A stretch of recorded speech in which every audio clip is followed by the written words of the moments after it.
ज्यादा से ज्यादा संगठन जो है वो निर्माण हो सके, परमेश्वर के घर का निर्माण हो सके, ब्रांचेस स्थापित हो सके, कलीसियाएं खड़ी हो सके, लोगों को बल मिल सके, यूथ को पवित्र आत्मा छुए, वो खड़े हो सके, वो भी सेवकाइयां शुरू कर सके।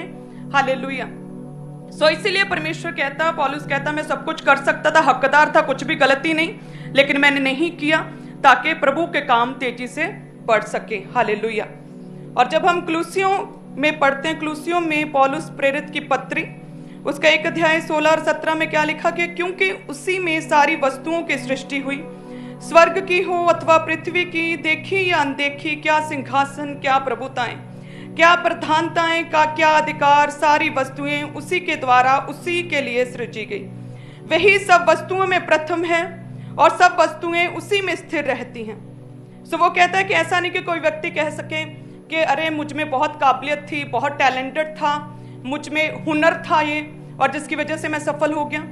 क्योंकि परमेश्वर का वचन कहता है कि ये स्मरण रखो कि परमेश्वर हमें संपत्ति प्रदान करने की सामर्थ्य इसीलिए देता है ताकि जो परमेश्वर ने अपने पूर्वजों के साथ जो वाचा बांधी, हमें आशीषित करने की, आशीर्वादित करने की, ब्लेस करने की, वो हमारी लाइफ में पूरी कर सके।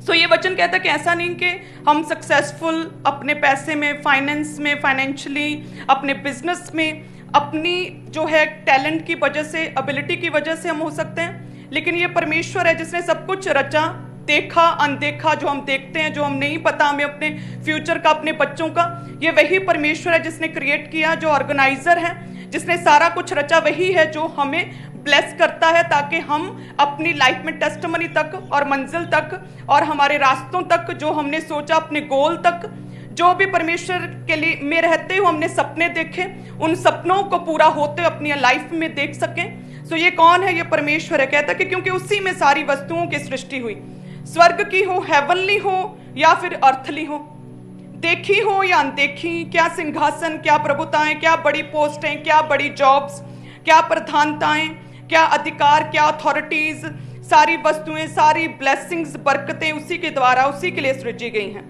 सब वस्तुएं में प्रथम परमेश्वर ही है और सब वस्तुएं उसी में ही स्थिर रह सकती हैं। कि जब हम प्रभु को प्रथम रखते हैं तो वचन कहता है कि फिर ये सब वस्तुएं, सभी ब्लेसिंग्स हमारी लाइफ में आ सकती हैं। और वचन कहता है कि सब वस्तुएं परमेश्वर में, मसीह में रहकर ही हमारी लाइफ में बनी रह सकती हैं। सारी फाइनेंशियल बरकतें जो हैं, परमेश्वर कहता है हमारी लाइफ में स्थिर रह सकती, बनी रह सकती हैं जब तक हम मसीह में बने रहें। हालेलुया। इसलिए वचन कहता है कि जो धन परमेश्वर देता है उसमें वह दुख नहीं मिलाता। हालेलुया। कि जो भी बरकतें, ब्लेसिंग्स खुदावंद हमें देता है बोने के द्वारा, और जो बोने के द्वारा परमेश्वर के काम होते हैं, उसके द्वारा परमेश्वर 30, 60 और 100 गुना करके खुदावंद हमें ब्लेस करता है। सो परमेश्वर कहता है उसके साथ में किसी भी तरह की बीमारी, लाइलाज बीमारी, नशे, किसी तरह की बैड हैबिट्स, किसी भी तरह की डेथ, स्पिरिट्स, एक्सीडेंट्स, बीमारियां, परमेश्वर कहता है मैं तुम्हारी लाइफ में नहीं देता, बल्कि सब कुछ तुम्हारे आसपास देखा, अनदेखा, लोग, एवरीवेयर, परमेश्वर कहता है तुम्हारे उत्तम के लिए, तुम्हारे साथ जो भी जुड़ा होगा तुम्हारी बेहतरी के लिए, तुम्हारे लिए बेस्ट होने के लिए होगा। हालेलुया। आगे जब हम पढ़ते हैं प्रकाशित वाक्य 4 उसके 11 में लिखा कि हे हमारे प्रभु और परमेश्वर, तू ही महिमा, आदर, सामर्थ्य के योग्य है, क्योंकि तू ही ने सब वस्तुएं सृजी और वे तेरी ही इच्छा से थी और सृजी गई। और ये वचन भी कहता है कि हम परमेश्वर में रहकर ही, बने रहकर ही सब बातों में जो है खरे उतर सकते हैं। परमेश्वर में बने रहकर ही, बोने के द्वारा एक स्ट्रॉन्ग गिवर बनकर ही, परमेश्वर के सेवा के कार्यों को कर कर के ही हम फाइनेंशियली ब्लेसिंग्स को, बरकतों को अपनी लाइफ में ले सकते हैं। हालेलुया। और अगर हम आगे पढ़े परमेश्वर के वचन में, तो इसी तरह से वचन हमें बार बार यही प्रेरित करता है कि परमेश्वर में बने रहकर खुदावंद हमें बड़े कार्य करने की जो है सामर्थ्य देता है। जिस रीति से फर्स्ट इतिहास 29 उसके 11 में लिखा कि हे यहोवा, महिमा, पराक्रम, शोभा, सामर्थ्य, वैभव तेरा ही है, क्योंकि आकाश और पृथ्वी में जो कुछ है वह तेरा ही है।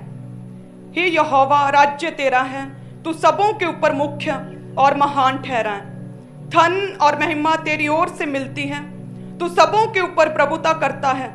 सामर्थ्य और पराक्रम तेरे ही हाथ में है, और सब लोगों को बढ़ाना, ब्लेस करना, तरक्की देना, प्रमोशंस देना, सामर्थ्य देना, बल देना तेरे हाथ में है। इसलिए अब हे हमारे परमेश्वर, हम तेरा धन्यवाद करते, तेरा महिमा में युक्त के नाम की हम स्तुति करते हैं। सब जन धन्यवाद करें। सो वचन कहता कि मसीह में रहकर ही, परमेश्वर में रहकर ही हम आगे बढ़ सकते हैं, फाइनेंशियल टेस्टिमनीज को रिसीव कर सकते हैं, हम ऐसे बन सकते हैं ताकि हमारे द्वारा दूसरे ब्लेस हो सके, हम ऐसे बन सकते हैं कि हम दूसरों की आशीष का कारण बन सकें। सो लेकिन परमेश्वर कहता कि ये सब कुछ मसीह में रहकर ही पॉसिबल है। सो यानी कि ये कहना बिल्कुल बेमानी है कि मैं पढ़ा लिखा था, मैं टैलेंटेड था, मुझ में एबिलिटी थी, मुझे काम करना आता था, मेरे हाथों का हुनर था, मैंने इतने घंटे काम किया, मैंने इतना हार्डवर्क किया, मैंने इतने हाथ पांव मारे, मैंने इतना पैसा जोड़ा और मैंने डाला इस काम में, बिजनेस में, मुझे समझ थी, मैंने एक्सपीरियंस लिया, मैंने सीखा और मैं सफल हो गया। लेकिन वचन कहता है कि ये परमेश्वर ही है जो हमें संपत्ति, फाइनेंस प्रदान करने की सामर्थ्य देता है। हालेलुया। सो इसी रीति से हम बोते हैं, परमेश्वर ब्लेस करता है।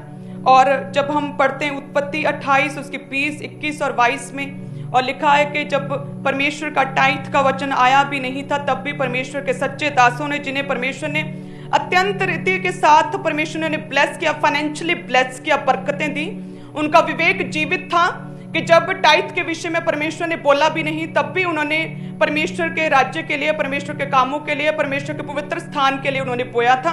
हम देखते हैं जिसमें लिखा कि तब याकूब ने यह मन्नत मानी कि यदि परमेश्वर मेरे संग रहकर इस यात्रा में मेरी रक्षा करे, मुझे खाने के लिए रोटी, पहनने के लिए कपड़ा दें और मैं अपने पिता के घर में कुशल क्षेम से लौट जाऊं, यानी कि वह मेरी जर्नी को ब्लेस करे, मेरे आने जाने को मुबारक करे, मेरे रास्तों को सफल करे, अपने दूतों का पहरा लगाए, अपने पंखों के तले मुझे शरण दे, तो यहोवा मेरा परमेश्वर ठहरेगा। और ये पत्थर जिसका मैंने खंबा खड़ा किया, यानी कि जिस स्थान पर परमेश्वर के साथ मेरा आमना सामना इनकाउंटर हुआ, वो पवित्र स्थान परमेश्वर का भवन ठहरेगा। और जो कुछ है परमेश्वर तू मुझे दे, मैं उसका दशमांश मैं अवश्य ही तुझे दिया करूंगा। सब कलीसिया कहे आमीन। सो सभी जन अपने टाइथ को ऊंचा उठाएं। थैंक यू जीसस, तेरे वचन के अनुसार भी और सच में परमेश्वर अपने विवेक, अपनी बुद्धि के साथ भी खुदावन, हम अपने दशमांश को, टाइथ को सभी कलीसियां खुदावन देती हैं। हे परमेश्वर, जितने भी टाइथर्स हैं, तेरा वचन कहता सारे दशमांश भंडार में ले आओ।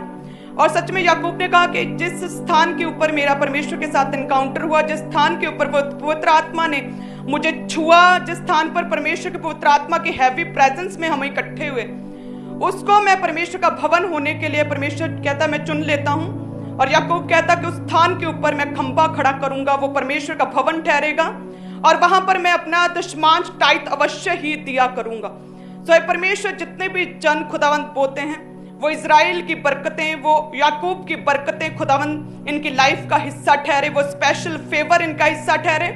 हे खुदावन, जिस रीति से तूने परमेश्वर इजराइल को चुन लिया, तेरी चुनी हुई कौम, तेरे स्पेशल जन परमेश्वर, तेरी खास पवित्र प्रजा ठहरी, तेरा खास परमेश्वर उनके लिए तेरा फेवर ठहरा, तेरा झुकाव खास तौर पर इजराइलियों के लिए ठहरा। सो इसी रीति से परमेश्वर, जितने भी जन अपने टाइथ को बोते हैं, स्पेशल फेवर खास रीति से परमेश्वर इनकी ओर तेरा डेडिकेशन रहे। परमेश्वर, हर तरह के साथ इन्हें तू ब्लेस करे, तेरा फेवर इनकी लाइफ में आ जाए प्रभु यीशु मसीह के सामर्थी नाम में। सो सभी जन अपनी धन्यवाद की भेंटों को, अपनी ऑफरिंग्स को, और जैसे आज प्रार्थना महोत्सव में जो भी हम परमेश्वर से मांगते हैं, जो भी हमारी वाचा है, उसमें निकाले गए अपनी ऑफरिंग को ऊंचा उठाएं। सो परमेश्वर, जिस तरह से टाइथ तेरा है और हम तुझे देते हैं परमेश्वर, सो उसी रीति से परमेश्वर ऑफरिंग्स, धन्यवाद की भेंटें, मन्नत की भेंटें, वो भेंटें हैं, वो ऑफरिंग है परमेश्वर जो हम हमारी ओर से देते हैं खुदावन। सो जितने भी जन बोते हैं खुदावन, जिस तरह से एक लेडी ने सबसे कम बोया लोगों के हिसाब से, लेकिन तेरी नजर में वो उत्तम ठहरा। सो जितने भी जन बोते हैं अपनी पर्सनल इनकम में से बेस्ट दे रहे हैं, दूसरों के लिए कम हो सकता है, लेकिन परमेश्वर अपनी इनकम, अपनी सैलरी से, अपनी कमाई से अपना उत्तम दे रहे हैं खुदावन। सो तो एक एक जन को ब्लेस करेगा। जिस तरह से कलीसियाओं को 10% देना चाहिए, तो पास्टर्स को 20% देना चाहिए खुदावन। सो जितने भी जन अपनी पोस्ट के हिसाब से खुदावन आज बोल रहे हैं खुदावन, जिन लोगों को तूने स्पेशली चुना अपने कामों के लिए, सेवा के लिए, फुल टाइम सेवकाई में है परमेश्वर, उन्हें 10 से भी अधिक देना चाहिए। सो जितने भी जन बेस्ट दे रहे हैं, एक एक जन पर तेरा स्पेशल फेवर होगा खुदावन, तो एक एक जन को छुएगा प्रभु यीशु मसीह के सामर्थी नाम में। किसी भी तरह का टैग, दुष्ट आत्मा इनकी लाइफ का हिस्सा नहीं ठहरेंगी। हर दुष्ट आत्मा का प्लान इनकी लाइफ से खत्म हो जाएगा होली गोस्ट फायर के साथ। हर अटैक इनकी लाइफ से खत्म। फाइनेंस के ऊपर होने वाला हर दुष्ट आत्मा का अटैक खत्म है प्रभु यीशु मसीह के सामर्थ्य नाम में। एक एक जन पर परमेश्वर तेरी स्पेशल फेवर ठहरे खुदावंद। हर तरह का लॉस फेलियर इनकी लाइफ से खत्म है प्रभु यीशु मसीह के सामर्थ्य नाम में। ये अपनी लाइफ में कभी भी हार न देखने पाए, विक्टोरियस लाइफ इनका हिस्सा ठहरे प्रभु यीशु मसीह के सामर्थ्य नाम में। आमीन। सो सभी जन अपने बेस्ट सीड को बोएं, सभी ब्रांचेस भी, और आत्मा में रहकर बोना है, प्रार्थना में बोना है, गैर भाषा में बोना है। और ये स्पिरिचुअल कार्य है जो आप कर रहे हैं। बोलने के द्वारा परमेश्वर के काम तो होंगे ही, लेकिन साथ में परमेश्वर हमें भी ब्लेस करेगा। जब हम बोलते हैं हमारी लाइफ में भी कई रास्ते परमेश्वर खोलता है। हालेलुया। मैंने भी कल एक बड़ा सीड बोया। मैंने परमेश्वर से एक वाचा बांधी थी, मेरी एक प्रेयर थी जो कब पूरी नहीं हो रही थी कई सालों से, और फिर मैंने ऐसा बड़ा बीज परमेश्वर के सामने रखा है, परमेश्वर यदि तू ये करे तो परमेश्वर मैं ये बीज बोऊंगी और तेरे लोगों को, जिन लोगों को जरूरत है, नीड है, उन लोगों की लाइफ में उस बीज को मैं बो दूंगी। सो परमेश्वर ने वो अनइमेजिनेबल कार्य किया मेरी लाइफ में। हालेलुया। एक बड़ी टेस्टिमनी खुदा ने दी, और भी बहुत टेस्टिमनीज लगातार जो है चर्च में आती जा रही हैं। सो कई बार वो समय रहते परफेक्ट टाइम के ऊपर आपको दी जाती हैं। सो परमेश्वर ने एक बड़ा कार्य मेरी लाइफ में किया और मैंने बड़ा सीड बोया। सो मेरा ये विश्वास है और मेरी लाइफ की ये टेस्टिमनी है कि जब भी हम प्रभु के सामने वाचा के साथ आते हैं कि परमेश्वर ये मेरा सीड है खुदावंद, ये मैं सीड इसलिए नहीं दे रही कि तू मेरी ये टेस्टिमनी को, ये प्रेयर को तू पूरा करेगा, लेकिन परमेश्वर मेरा विश्वास है कि तू सब कुछ करने की सामर्थ रखता है। यदि तू ना भी मेरी प्रार्थना को सुने तो परमेश्वर कोई बात नहीं, परमेश्वर फिर भी मैं तेरा धन्यवाद करूंगी, फिर भी मैं इस बीज को बोऊंगी, लेकिन परमेश्वर ये मेरी इच्छा है, मैं अपनी इच्छा को, अपनी विल को तेरे सामने रखता हूं। हालेलुया। सो इस रीति के साथ परमेश्वर के सामने अपनी वाचाओं को, प्रार्थनाओं को रखें। प्रार्थना महोत्सव का एक उत्तम समय है आपकी लाइफ में, एक तरह की सेलिब्रेशन फेस्टिवल है पूरा वर्ष आप लोगों के लिए। हालेलुया। सो सभी जन आत्मा में रहें, और प्रभु के दास हमारे बीच में हैं, और जब वो आएंगे हम सेम नहीं रहेंगे जिस रीति से आप लोगों को इतना इंतजार रहता है। सो मैं उनके साथ रहती हूँ, लेकिन अब के समय जब संडे उनका पुलपट पे आना, आप लोगों की ही तरह मैं भी बड़ा वेट करती हूँ कि वो आएंगे और स्वर्ग खुलेगा और वो डीप रेवलेशंस हमें मिलेंगी। हालेलुया। सो सभी जन आत्मा में रहें, और आप सभी जन ब्लेस्ड है। God bless you. आप अपने टाइथ को, अपनी कमाई के 10वें हिस्से को, अपने विश्वास को, जो वॉलंटियर्स आपके पास आ रहे हैं उन लाल रंग की बाल्टियों में डालते जाएं। अपने हदिये को, अपने शुक्रनामों को, अपनी भेंटों को, अपनी ऑफरिंग्स को, जो नीले रंग की बाल्टियां लेकर वॉलंटियर्स आपके पास आ रहे हैं उन बकेट्स में, उन बाल्टियों में डालते जाएं। और जो वाइट रंग की बकेट्स लेकर वॉलंटियर्स आपके बीच में आ रहे हैं चर्च भवन के लिए, कंस्ट्रक्शन के लिए, अपने सीड को जो एवरी संडे, एवरी थर्सडे आप देते हैं उसमें डालते जाएं। माइटी बेन पार्टनरशिप को लेने के लिए, आप जानते हैं माइटी बेन पार्टनरशिप यानी चर्च ब्रांचेस जो ली जा रही है उनकी लैंड के लिए, जो लोग अपने सीड को बोना चाहते हैं, पुलपिट के राइट हैंड साइड आपके लिए टेबल लग चुका है, टीम आगे मौजूद है चर्च ब्रांचेस में भी। तो आप लोग आगे आकर अपने सीड को, अपने बीज को जमा करवाते जाएं, पार्टनरशिप को लेते जाएं। इसी रीति से